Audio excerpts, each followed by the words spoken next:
Nagbabalik po tayo sa ating special forum on the Bangsamoro Framework Agreement. Balikan natin si Chairperson Ferrer. Ma'am, yun nga po, the aspect of stakeholders at siguro meron rin kayong reaksyon ukol sa was the government really lenient dito sa agreement na ito? Sige, yung stakeholders talagang very conscious tayo dyan, no? Kasi tatandaan nyo, yung naging karanasan dati, yung naging batikos sa peace process noong dating administrasyon ay nagkulang talaga sa mga konsultasyon. Bagamat meron din naman talaga silang ginawa. Pero sa ngayon ay tiniyak natin yan. Kung titignan nyo halimbawa kung anong mga territory, anong mga lugar ang masasama dito sa Bangsamoro Political Entity, yung binabanggit na core territory, ang laki na ng inilate niyan. Napakalaking concession ang binigay ng MILF dyan. Yung mga lugar-lugar na tumutol noon sa MOA AD noong 2008, tulad ng Zamboanga City, Iligan City, kung dati ay binilang sila na makakabahagi doon sa isasagawa, wala na yan, tinanggal na yan. At lahat ng mga nagpahayag na noong nakaraan na hindi na nila gustong tanungin sila ulit kasi nakadalawang plebisito na tayo dito para sa ARM, ay hindi na sila isinama. So palagay ko, yun ang isang indication na nakinig tayo sa stakeholders at patuloy ang ating pakipagkonsulta sa lahat ng mga ibang grupo at pati na sa loob ng gobyerno kasi ang gobyerno natin, maraming maraming bahagi yan eh. Kaya siguro idudugtong ko dun sa komento kanina, di ba? Hindi ba humihina ang kapangyarihan ng ating gobyerno pag binigay natin ito sa isang autonomous region? Huwag nating kalimutan ng ating government ay maraming bahagi. Di ba? Meron tayong 3 branches of government. May legislature, may judiciary, at saka meron, syempre, yung executive branch. Pero hindi lamang yun. Meron tayong local governments, meron tayong autonomous governments. At lahat yan ay bahagi ng gobyerno. May sharing of powers, natural sharing of powers sa lahat ng bahagi ng gobyerno. Meron tayong sinasabing separation of powers among the 3 branches. At the same time, meron tayong konsepto ng devolution. May konsepto tayo ng decentralization. Lahat yan ay nasa ating konstitusyon. Binigay na natin ang ilang sa ating local governments at lalo pa pagdating sa autonomous region. Kasi lalo pa dapat, di ba? Kasi kaya nga iba yung autonomous region, special yan eh. Sa 2 lugar lamang ng ating bansa, magkakaroon ng autonomous region. At sinasabi dito, autonomous region can have its own form of government, its structure of government, it will define its structure of government. It will have legislative powers over several areas. At yan yung mga powers na hinimay-himay natin. So, hindi naman siguro tayo dapat matakot kung ang kapangyarihan ng government ay isang bibingka, meron talagang paghati-hati dyan sa bibingka na yan. At hindi naman lahat siguro dapat ng buong bibingka ay nasa central government lamang. Kung hindi, baka martial law na tayo pagka ganun. Di ba? Kaya nga sinasabi natin na tayo isang demokrasya kasi meron talagang powers na ine-exercise yung iba't ibang bahagi ng pamahalaan, branches at saka levels or units ng ating national government. At lahat yan dapat sana ay maging accountable. Kasi every time you give power to one institution, that institution must use its power wisely. So power always comes with accountability. And definitely, ayaw naman siguro ng lahat ng kapangyarihan ay nasa taas. Di ba? Kaya may balance of power lagi. Meron tayong separation, meron tayong distribution or devolution, decentralization of powers. And the autonomous region, na ngayon rin-reflect natin, yung ating constitutional provision na nagsasabi magkakaroon ng autonomous region dyan, yan ngayon yung rin-reflect natin sa pagtatayo ng isang Bangsamoro government. Alright. Pero siguro, isang dagdagan lang, kasi pag meron tayong napakahalagang section sa ating constitution, yung the section on social justice. Ano sinasabi ng section on social justice? Dapat sana yung mga naiiwan, nahuhuli sa ating mga mamayan, sila yung bibigyan ng preferential rights, sila yung bibigyan ng opportunities and so on. So siguro hindi usapin ng napakabait ba ng negotiating panel, napakabait ba ng President Aquino, at ibinibigay lamang yan sa MILF at hindi nga sa MILF ibinibigay yan. Ibinibigay yan para doon sa mga tao na magiging kabahagi ng Bangsamoro. Ang sinasabi dito ay we are trying to correct injustices. Kung may pagkukulang sa access to opportunities, ginagawa natin yun. Alright. Kaya tingnan nyo, mas malaki yung position ng assembly, mahigit 50, para matiyak na yung iba't ibang sektor ay maging kabahagi din. Yung mga dati-rati ay hindi na nanalo walang upuan sa loob ng Kongreso, doon sa kanilang regional congress, mas may opportunity ngayon. Okay. Maganda yung sinabi ni Ma'am Ferrer na yung consultation, tapos magkakaroon ng bahagi para sa inclusive growth na rin, which is also isa sa mga konsepto na talagang fino-forward ng ating administrasyon. Pero tatanungin ko kay Professor Casiple, marami rin pong sektor ang bumabatikos at nagsasabing hindi sila nakonsulta sa pagbubuo ng Bangsamoro framework. At isa na po dito yung MNLF. How do you think should the government balance ito pong, alam po natin na kamakailan lang nagkaroon ng krisis sa Zamboanga at ang namuno dito ay ang MNLF Miswari faction. So how would it factor in po dito sa pagbubuo ng Bangsamoro? Well, ang principle ng negosasyon dito kasi inclusive or inclusivity. Ako ang alam ko dyan, sa simula pa lamang, in fact, bago pa nga nagkaroon ng negosasyon, ay meron ng mga konsultasyon sa MNLF. Unfortunately, what we call MNLF now is made up na ng mga ilang faksyon. At ang tinutukoy dito na grupo ni Chairman Normiswari ay isang grupo na from the start din actually ay medyo may question na sa negosasyon sa MILF. At nagpahiwatig sila at umabot hanggang doon sa krisis sa Zamboanga, yung kanilang displeasure. Ako, tingin ko, isang usapin yan na mananatili kahit magkaroon na ng agreement with the MILF. At the same time, pwede natin sabihin, hindi naman lahat ng mga dating MNLF ay may ganyang posisyon. In fact, sa tingin ko, mas marami yung tinatanggap yung proseso na ito at willing sumama sa proseso ng itatayong Bangsamoro. Pero unfortunately, isa yan sa realities ng susunod na panahon. Were the MNLF, Ma'am Ferrer, were they really consulted? Did the government reach out, especially to the Miswari faction? Yes, ever since noong umpisa, alam natin yan. Isang lugar lamang ang pinag-uusapan, isang grupo ng tao dito.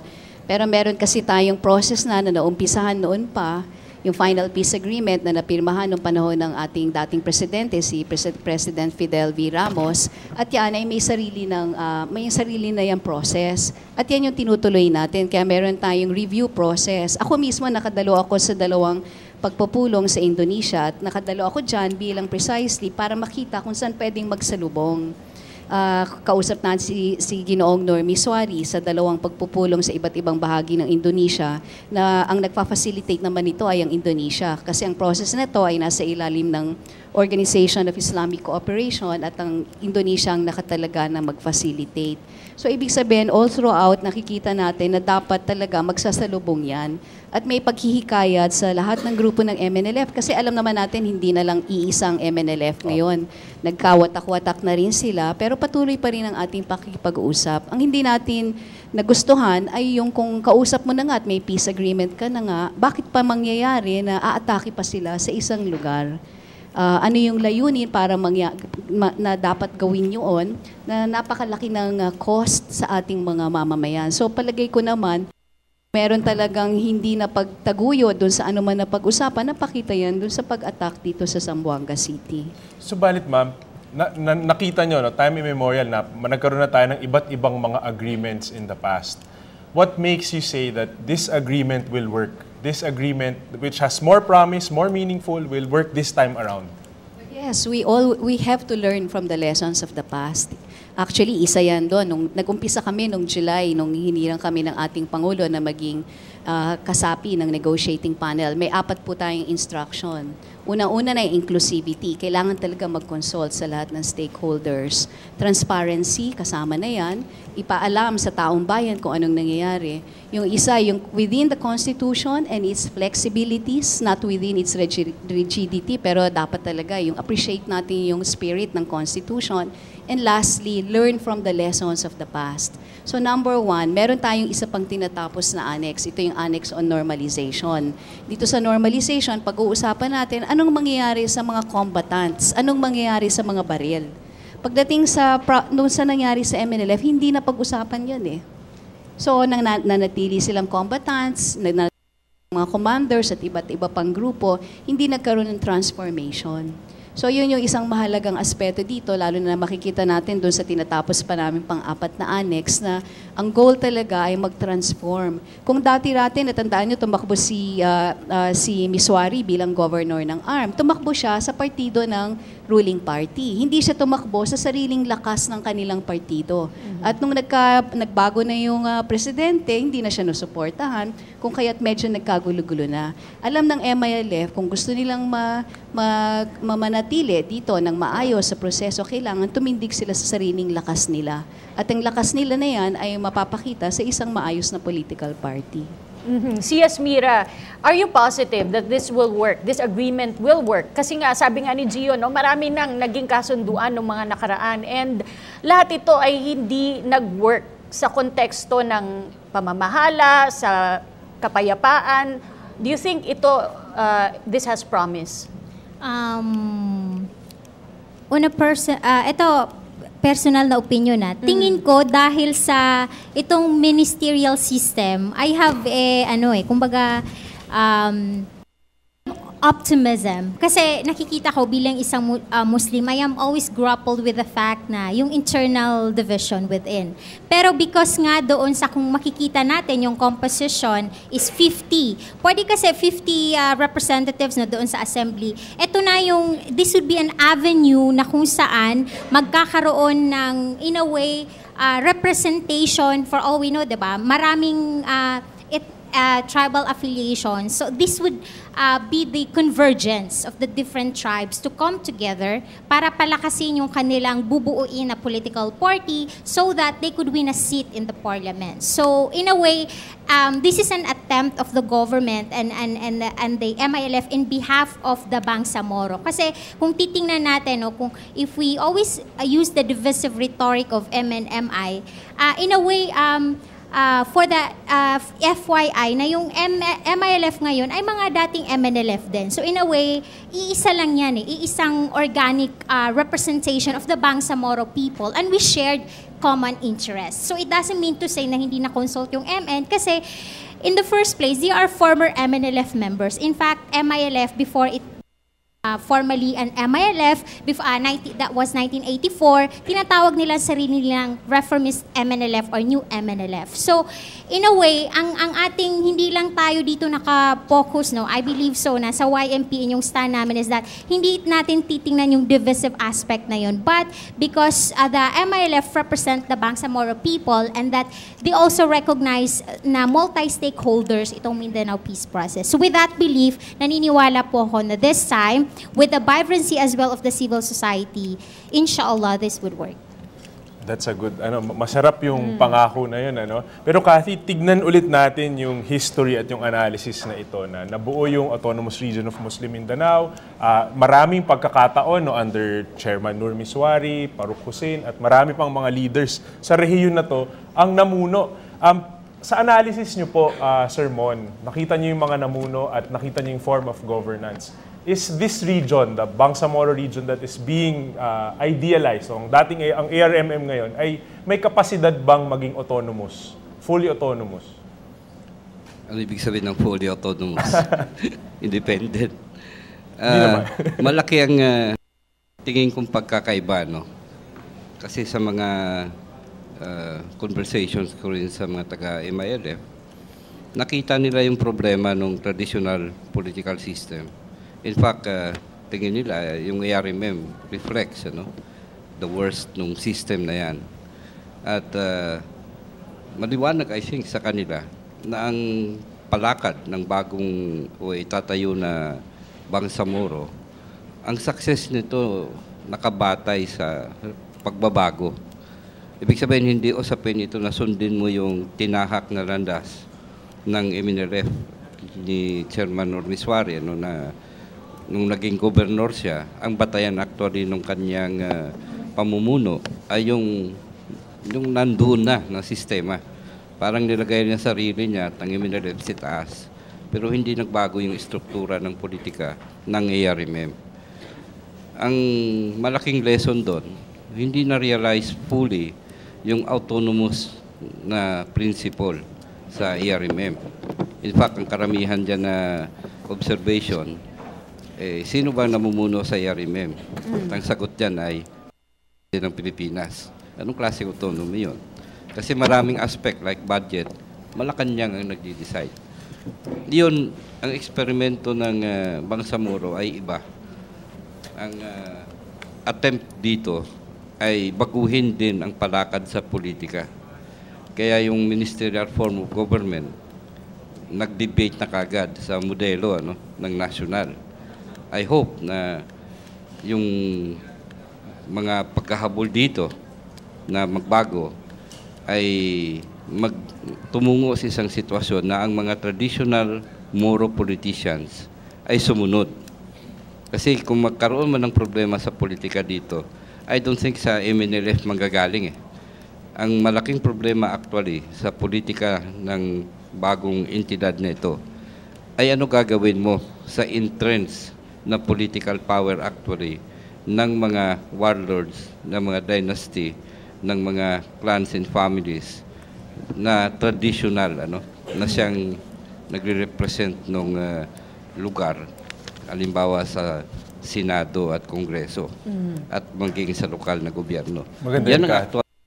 Maganda yan, Catherine. Pasagot na natin kay Chairperson Ferrer. At Ano daw habang- po ang gagawin ng ating pamahalaan? Doon nga sa mga tinatawag na warlords, malalaking pamilya po ito na hawak halos yung ekonomiya ng isang buong probinsya at meron po silang mga armas. How do we manage them and get them to cooperate? Totoo yan, no? Kaya nga ang sabi ng MILF, ine-expect nyo kaming mag-decommission ng aming mga weapons, pero paligid namin, may iba't ibang grupo na may mga armas din. So yung sa ating isasagawang susunod na annex, yung normalization, it's a total security package. Ibig sabihin, government will commit to do something with regards to the private armed groups. At alam natin, yung tinatawag nating mga PAGs, private armed groups, lalo na tuwing eleksyon, dyan nabubuhay ang mga yan eh. Tapos yung pagsigurado, pag-aayos ng ating kapulisan para matiyak na yung mga loose firearms, yung mga illegal possession ng firearms ay talagang mas strictly implement. Kasi dyan naman nag-uumpisa yung mga kaguluhan, yung criminal activities, pag masyadong maraming baril, na wala kang tracking dyan kasi hindi naka-register itong mga baril na to. So all of these will come together in a comprehensive package.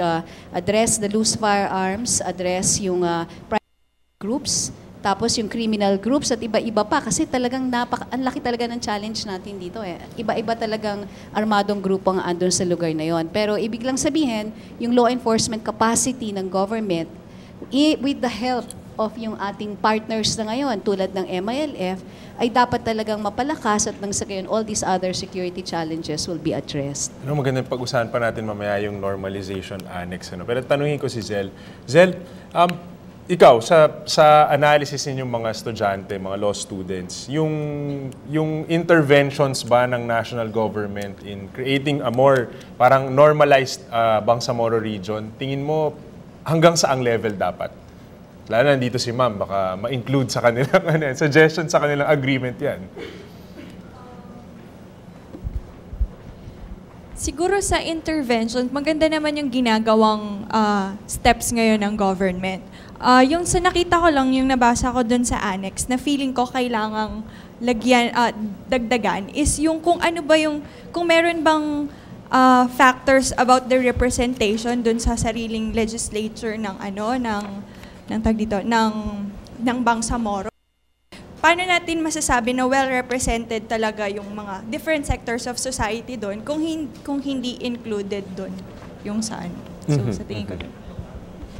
Pero pati, siguro dapat din clarify natin, pati sa negotiating table, Chairperson, sino yung mga nakikilahok dito? Baka para mas klaro kung sino rin yung mga stakeholders na involved. Well, sa bahagi ng government panel, ang composition natin ay yung chairperson ng National Commission on Muslim Filipino, si Secretary Mehol Sadayen na isang tausug, at ang kasama rin natin sa lamesa yung